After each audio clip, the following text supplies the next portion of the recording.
Olá, seja muito bem-vindo a mais um vídeo do nosso treinamento da NR20. Nós estivemos falando no último vídeo a parte introdutória, né, da NR20, os aspectos gerais, o objetivo geral da norma, aspectos da evolução da mesma, né? Falamos a respeito da importância da gestão da segurança do trabalho em relação à NR20, conhecer essas informações, né? Todos os agentes envolvidos precisam ter esse mesmo entendimento e vamos dar continuidade ao nosso tema. Meu nome é Aécio Lucas Souza Araújo, engenheiro de segurança do trabalho, e vamos ajudá-lo aí nesse entendimento, atualização, né, do conhecimento relacionado a NR20 com direcionamento para a parte de rotulagem, perfeito? Então vamos voltar à nossa apresentação. Nós encerramos a última aula com essas definições harmonizadas aqui, onde nós, além de abordarmos a NR20, tivemos aí os documentos ou normativas ou fontes complementares, né, que também se relacionam ao tema e têm extrema importância no processo, ok? Vamos dar sequência aqui no slide, falando a respeito do mesmo, né? Bom, o item 20.4 da NR20 vai falar a respeito da classificação das instalações. É um aspecto extremamente importante, pois o nível de gestão e maturidade relacionado à segurança está diretamente envolvido com a classificação das instalações. Então, nós temos aí alguns aspectos que vão nortear em qual nível, em qual instalação, né, em qual classe nós estamos presentes de acordo com a atividade, volume de material armazenado também, ok? Então são essas informações que vamos falar a partir de agora.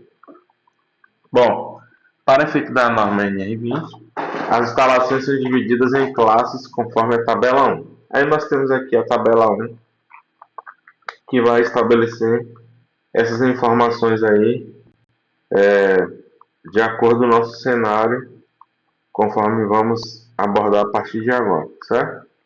Na classe 1, nós temos aí dois níveis ou dois aspectos, né, relacionados à classificação.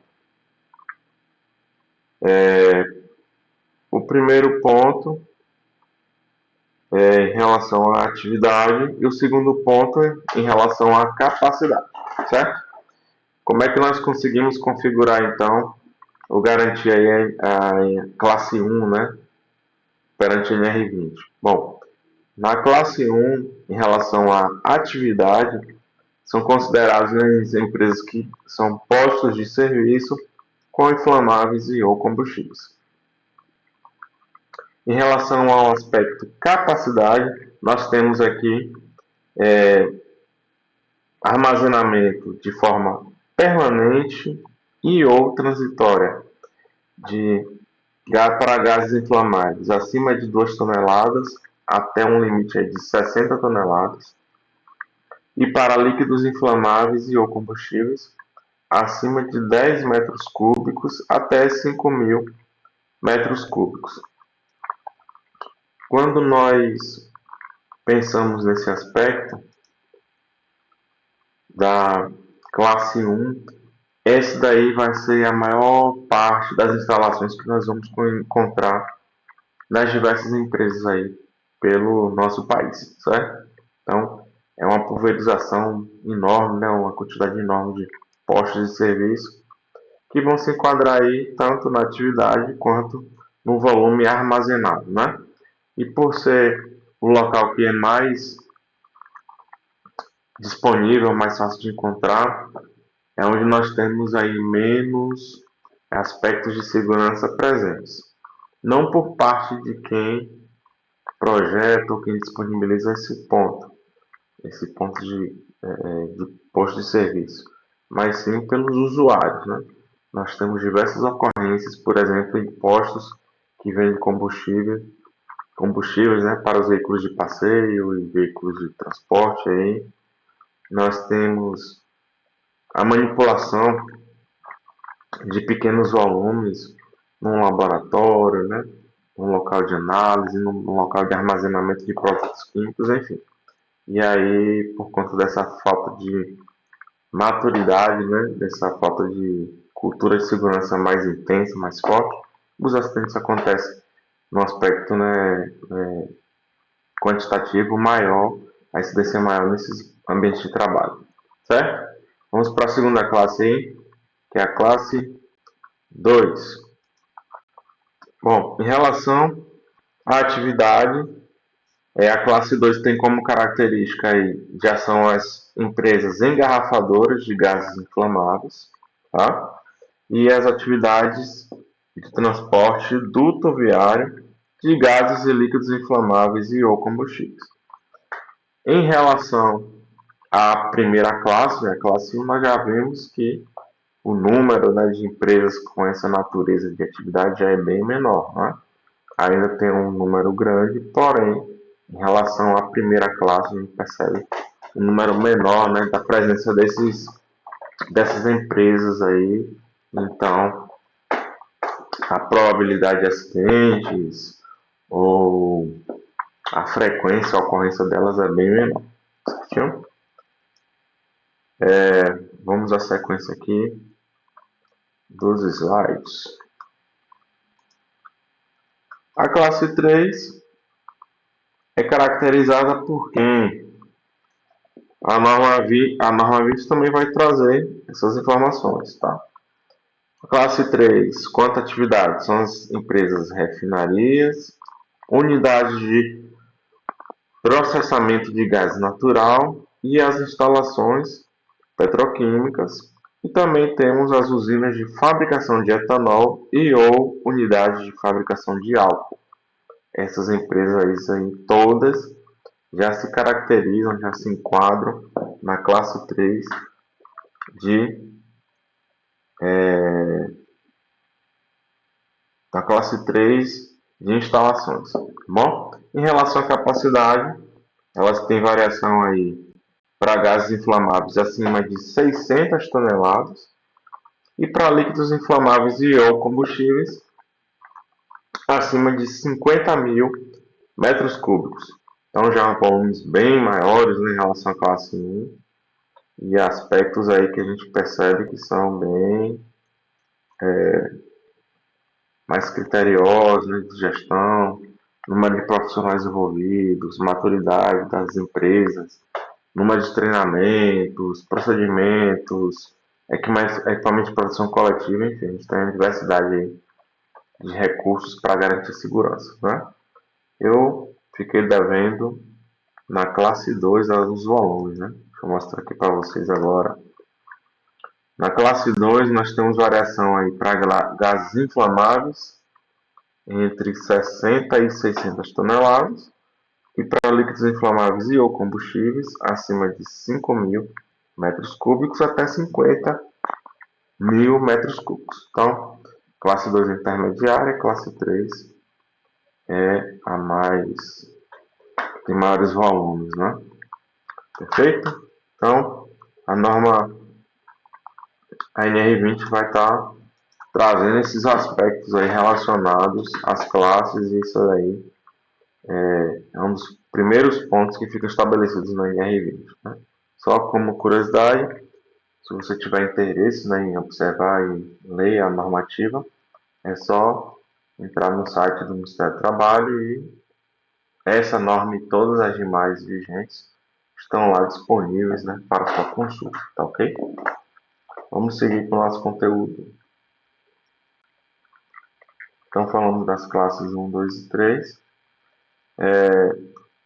No vídeo anterior nós citamos alguns pontos relacionados às definições, não é? E falamos a respeito do chamado ponto de Foucault. Nós temos aqui uma tabelinha que contempla alguns materiais, alguns produtos inflamáveis, né? Alguns líquidos inflamáveis, e nós temos aqui estabelecidos os pontos de Foucault de cada um deles. Importante, né? Que a empresa que faz, que armazena, que faz manipulação, enfim, que tem algum produto químico lá presente no seu inventário no inventário de produtos químicos, perdão, tenha mapeadas todas essas informações relacionadas aí aos químicos, né? Todas as informações, porque no simples armazenamento é necessário ter conhecimento a respeito das características desse produto químico, certo? Então, o armazenar, por exemplo, já é uma situação, a temperatura, né, que vai ficar exposto, se ele tem compatibilidade com outros produtos que também estarão armazenados ali. Então, é criterioso, é criteriosa nessa gestão aí, que você está muito bem refinada para evitar qualquer tipo de incidente, de acidente, enfim, para fazermos, né, a gestão de segurança, perfeito? Então, nós temos nessa tabela aí produtos aqui, petróleo, gasolina, nafta petroquímica, metanol, óleo diesel, enfim. E numa das colunas aqui nós vamos ter os pontos de fogor para cada um desses produtos. Percebam que alguns produtos começam a liberar vapores em temperaturas negativas, né? Então, na temperatura ambiente nossa, a quantidade, né, de vapor vai ser já altíssima e considerada já na zona de explosão, de possibilidade de incêndio, enfim. Então temos que ter muito cuidado com relação a esses produtos, tá ok? Na sequência nós temos alguns de gases inflamáveis, propano, gás natural, né? O butano, o gás residual, enfim. Também, por exemplo, o propano, ele já apresenta aí a menos 156 graus Celsius a presença de vapores, né? O ponto de fogor dele já está estabelecido nessa temperatura. Logo, a gente precisa ter uma boa gestão, né? Isso vai ser repetido por diversas vezes aqui no nosso treinamento. Perfeito? Aqui é são propriedades, né? Desses produtos que nós estamos estabelecendo aqui. Entre elas a questão da densidade, né, do vapor. Então, o que acontece? Conhecer a densidade de um gás ou vapor inflamável é importante para podermos identificar se este, ao vazar, irá subir ou depositar-se nas partes mais baixas do ambiente. A nossa referência à densidade do ar, né, que vai ser 1. O produto que tiver uma densidade menor que 1, ele vai ser mais leve que o ar, então ele tem a tendência de subir. E o que tiver a densidade maior que 1 é um gás mais pesado, tem a tendência de depositar-se nas partes mais baixas do ambiente. Então, essa informação da propriedade, desse tipo de propriedade na densidade, já nos leva a raciocinar o tipo de comportamento, né, caso ocorra um vazamento de um gás desse, como que vai ser o comportamento do mesmo, né, onde ele tem a tendência de se acumular mais. Né?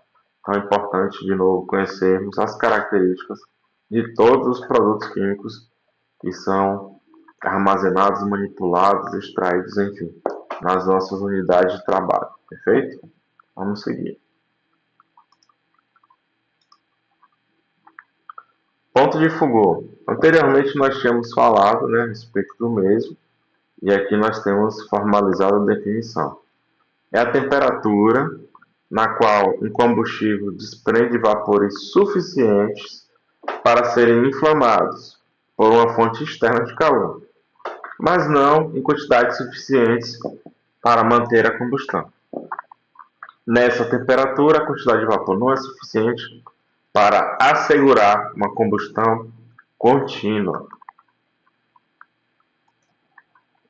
ou seja, forma-se uma chama rápida. A quantidade ainda não consegue fazer com que essa combustão seja autossuficiente, né? Que a chama permaneça. Ao afastarmos a fonte externa de calor, o fogo, né, a chama ali vai encerrar, vai cessar. Perfeito? Então, já havíamos falado sobre o ponto de fulgor. Vamos para o próximo, que é o ponto de combustão. O que nós temos aqui? É a menor temperatura, pouco acima do ponto de fulgor, em que os vapores de combustível aquecido entram em combustão com a aproximação de uma fonte externa de calor. E mesmo com a retirada da fonte, a combustão se mantém. Logo, então, a gente já tem aqui, né, a permanência da combustão da chama, mesmo com a retirada dessa fonte de calor externa. Então, no ponto de fulgor, a combustão se mantém. No ponto de combustão, a quantidade já é suficiente para que essa chama, né, essa combustão seja autossuficiente. Perfeito? E a temperatura de ignição, ou de alta ignição, perdão, é a temperatura necessária para inflamar a mistura ar-combustível sem uma fonte externa de calor. Se a temperatura ultrapassa o ponto de ignição, o combustível entra em combustão espontânea.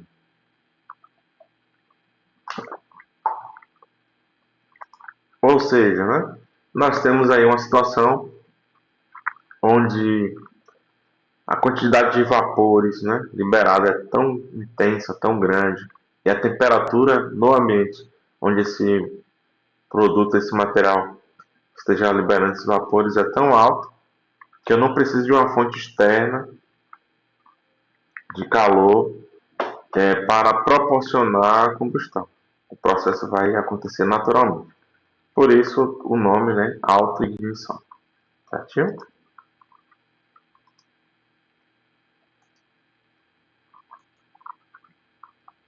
Controle coletivo e individual para trabalhos com inflamáveis. Bom, a norma ela traz também esses aspectos relacionados às proteções, né? Tanto coletivas quanto individuais, porque esse é um tipo de trabalho que vai permanecer acontecendo. Não temos, né, o que fazer, dependemos de produtos químicos diversos, nos diversos ambientes de trabalho, empresas, né, enfim. E existe uma forma de se trabalhar com segurança. Entre os aspectos, né, estabelecidos pela normativa, nós temos aí as proteções tanto coletivas quanto individuais, que é o que veremos na sequência. Bom, equipamento de proteção coletiva são equipamentos ou dispositivos utilizados no ambiente de trabalho com o objetivo de proteger os trabalhadores, o grupo de pessoas como um todo, né, dos riscos inerentes aos processos de realização de determinada tarefa ou atividade. Exemplos nós temos aqui: ventilação dos locais de trabalho. Se eu consigo ventilar, né, se eu tiver um vazamento, por exemplo, de um gás, ele vai ser dissipado mais facilmente, né? Então, de uma maneira coletiva, a proteção vai ser garantida. Proteção de partes móveis de máquinas e equipamentos. Então, correias, correntes, cabos, né, que se não tiverem as proteções são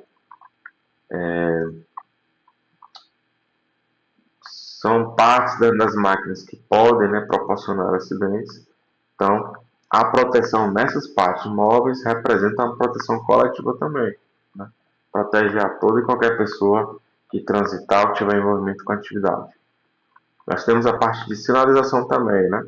O ser humano ele é muito visual, ele usa muito, né, o aspecto visual. Então, a sinalização de segurança, as placas, as informações visíveis, né, em locais estratégicos, elas têm esse papel também de proteger coletivamente as pessoas, né?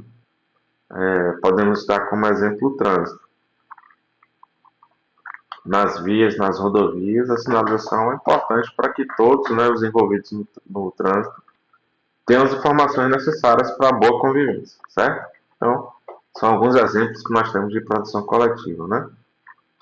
Portanto, o EPI será obrigatório somente se o EPC não atenuar os riscos completamente ou se oferecer proteção parcial. Então, o risco ele é mapeado, ele é analisado e ele precisa ser eliminado, neutralizado e sinalizado. Perfeito? Nós temos aqui na imagem essa ilustração. Conforme dispõe a norma regulamentadora 6, a empresa é obrigada, a fornecer aos empregados gratuitamente EPI adequado ao risco nas seguintes circunstâncias: sempre que as medidas de ordem geral não ofereçam completa proteção contra os riscos de acidentes do trabalho ou de doenças profissionais e do trabalho, enquanto as medidas de proteção coletiva estiverem sendo implantadas para atender às situações de emergência. Ou seja, a primeira atitude ou ação, né, após o mapeamento de todos os riscos presentes no ambiente, vai ser eliminar o risco. Se não for possível eliminá-lo, aplicar proteção coletiva, né, para amenizar e tal. Se parcialmente ele ainda estiver presente, a aplicação dos EPIs, como recomendação aí das normativas, certo? O que é importante é que todos esses cenários precisam ser analisados, avaliados e as ações, né, de correção, de proteção, de sinalização, enfim, todos precisam estar presentes, ok? Aqui nós temos mais alguns exemplos de EPCs, né? Exaustores, que vão, né, melhorar a qualidade do ar no ambiente de trabalho, retirando gases, névoas e vapores. Pallet de contenção, corrimão e guarda-corpo nos locais onde tem risco de queda, detectores de vazamento de gás. Nós temos também aqui piso antiderrapante, isolamento de áreas de risco, sinalizadores de segurança, placas e cartazes de advertência, fitas zebradas, lava-óleos e chuveiro de emergência e kit de primeiros socorros. Todos caracterizados aí com equipamentos de proteção coletiva que fazem toda a diferença, né, quando estão presentes. O EPI é todo dispositivo ou produto de uso individual utilizado pelo trabalhador, destinado à proteção contra riscos capazes de ameaçar a sua segurança e a sua saúde. A partir do momento que a proteção coletiva não for possível ou não garantir, né, de forma integral a proteção ao trabalhador, nós temos aí a adoção dos equipamentos de proteção individual. A ordem, né, de prioridade sempre vai ser primeiro o EPC, depois o EPI, certo? Aí nós temos na imagem, na ilustração, alguns modelos, né, tipos de EPI, mas que são bem comuns aos trabalhadores, né, e tem sua importância, seu uso deve ser contínuo, né, onde tiver risco presente. Perfeito? Aí nós temos as responsabilidades das partes, né? Isso aí fica estabelecido lá na normativa de número 6, a NR6. Bom, responsabilidades do empregador. Quais são elas? É adquirir o adequado ao risco de cada atividade, perfeito? Exigir o uso, né, para que os trabalhadores façam uso do mesmo. Fornecer apenas aqueles aprovados pelo órgão nacional competente. Então, para ele ser aprovado, ele vai ter um CA, né, certificado de aprovação. Orientar e treinar o trabalhador sobre o uso. Substituir sempre que ele estiver danificado. Responsabilizar-se aí pela higienização e manutenção periódica. E comunicar ao Ministério sempre que qualquer irregularidade for observada. Então, são algumas aí das atribuições do empregador, né? Em relação ao empregado, usar primeiro, né, o EPI, utilizá-lo apenas para a finalidade a que se destina, responsabilizar-se pela guarda e conservação do mesmo, comunicar ao empregador qualquer alteração que o torne impróprio para o uso e cumprir as determinações do empregador sobre o uso adequado. Essa parte aí em relação ao uso de EPI, né, e as responsabilidades das partes, é importante que todo trabalhador ele tenha esse entendimento, né, da importância do uso. Nós encontramos uma resistência enorme em alguns setores, empresas ou localidades, porque o trabalhador ele não enxerga a importância do EPI, né?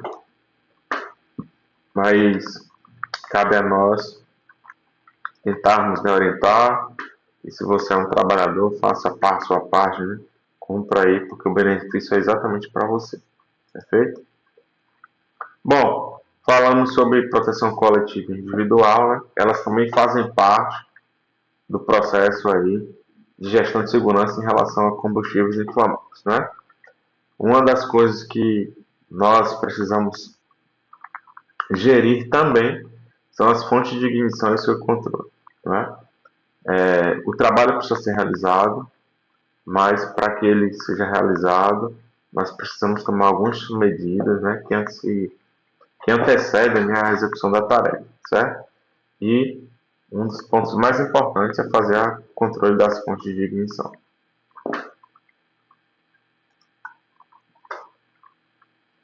Fonte de ignição. Nós podemos falar o seguinte, ó, uma mistura dentro dos limites de inflamabilidade necessita apenas de um elemento para que se produza um incêndio ou explosão.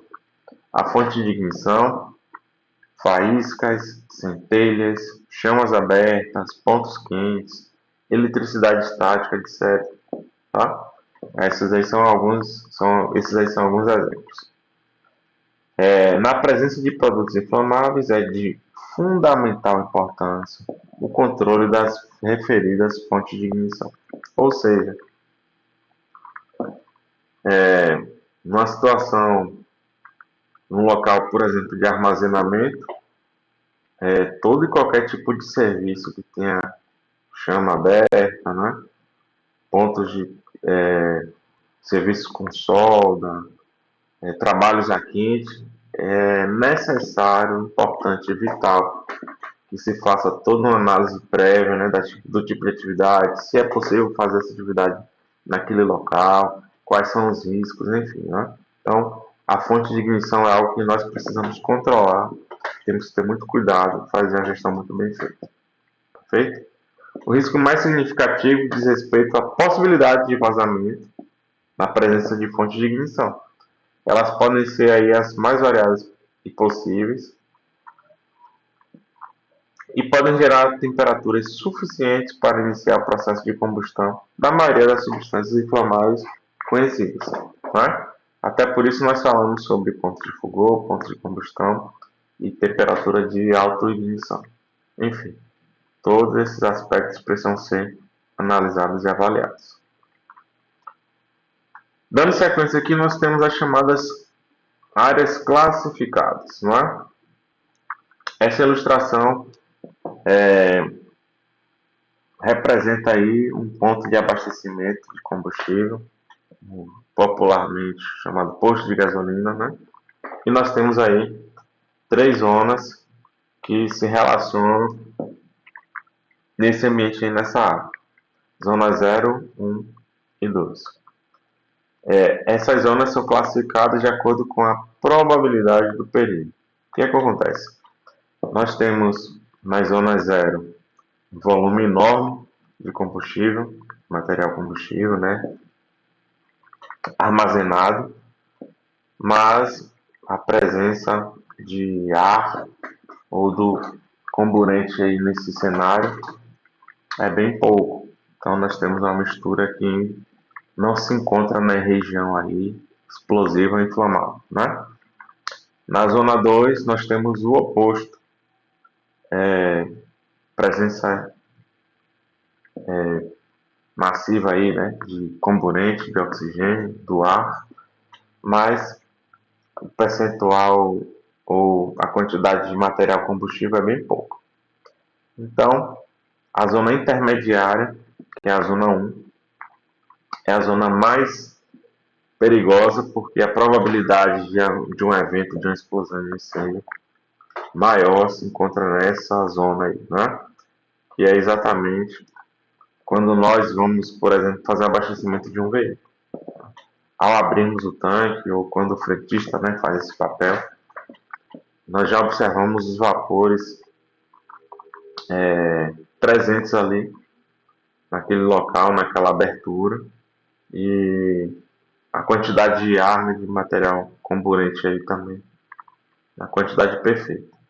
Aí às vezes apenas a eletricidade estática, um descuido, alguém que esteja, né, próximo com um cigarro, enfim, pode ser o suficiente para que um evento, uma explosão, um incêndio, né, para que a combustão aconteça. Então, temos que ter muito cuidado quando falamos de áreas classificadas, né? Ela demanda de uma gestão muito bem feita.